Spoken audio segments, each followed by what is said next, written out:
புது வீடு கட்டி வந்திருக்கோம். ஆக்சுவலாக சம்மர் டைமு. அந்த டைமில் வந்து பார்த்திங்கன்னா இந்த மாதிரி குருவிக்கு, மயிலுக்கு, இந்த மாதிரி அப்புறம் டாக்ஸ்க்கு எல்லாம் சாப்பாடு வைப்பேன்.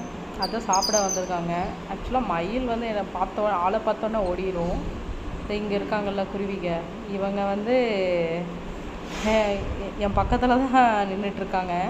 கொஞ்சம் கூட பயமே இல்லை. ஏன்னா டெய்லியும் நான் ஃபீட் பண்ணிகிட்டு இருக்கனால மேபி பயம் இல்லாமல் இருக்குதுன்னு நினைக்கிறேன். என்னை பார்த்த உடனே குடுகுடுன்னு ஓடி வருவாங்க அந்த குருவிஸ். Evening time. ஓகே, இதுக்கு முன்னாடி நாங்கள் வந்து சிட்டியில் இருந்தோம். இப்போ வந்து சிட்டிக்கு அவுட்டரில் இருக்கோம். ஸோ ஒரு மாதிரி நல்லாயிருக்கு, பீஸ்ஃபுல்லாக.